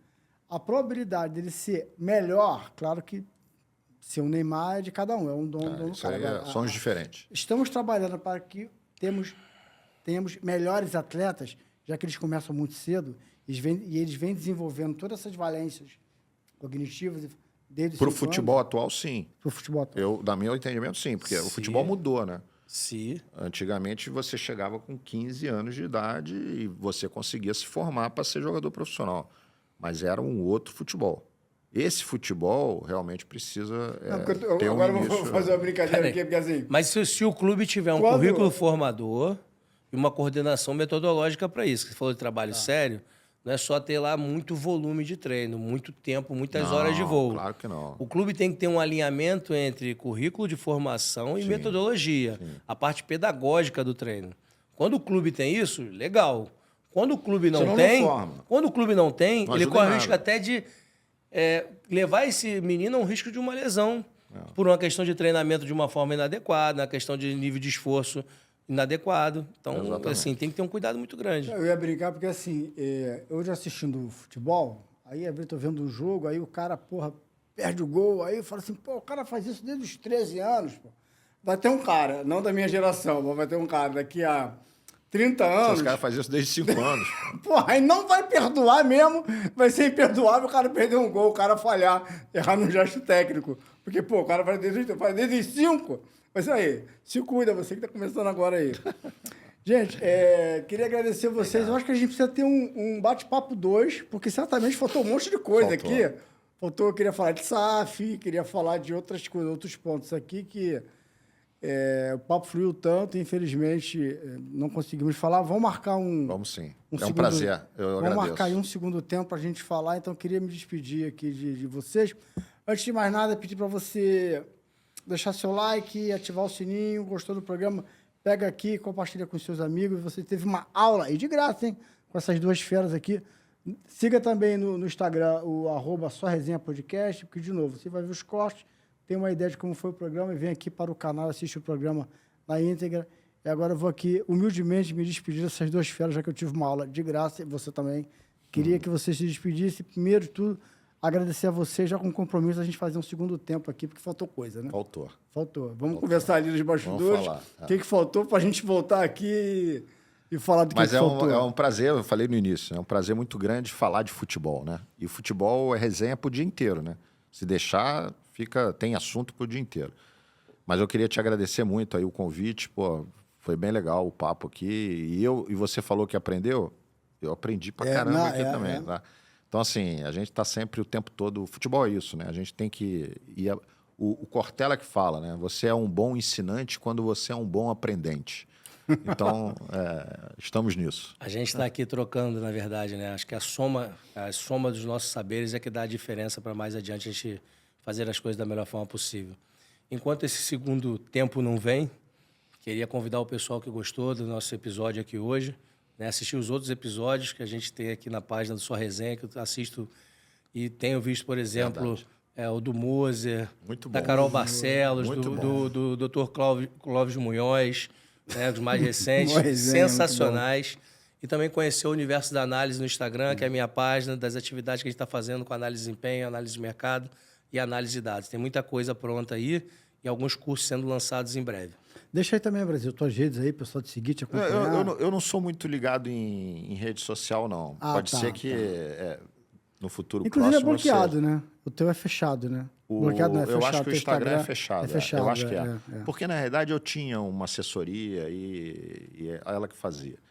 Mas o Instagram é onde eu, de vez em quando, coloco alguma coisa e no LinkedIn. Então, é Carlos, se eu não me engano, tá? É Carlos Brasil _ eu acho que é o Instagram. Brasil com Z. Brasil com Z. E o LinkedIn, eu acho que é o próprio nome. É o Carlos Brasil lá. O X, eu nem uso mais. Acho que está bloqueado até, né? Por enquanto está bloqueado. Eu não uso, tá? mas eu não uso. Mas eu não sou muito ligado em rede social, não. Com sinceridade. Eu acho que você, quando está como executivo de futebol, você não dá para acompanhar isso, porque é complicado. Hilton, muito obrigado. Eu que agradeço também vocês terem vindo. A gente se vê aí nesse segundo tempo. A convocação está feita, a gente está à disposição para falar mais sobre um conteúdo de tamanha notoriedade, cada vez mais importante hoje no futebol brasileiro para auxiliar os gestores. Os analistas, na verdade, são auxiliares de dentro de todo esse processo. A gente tem muita coisa nova sendo feita.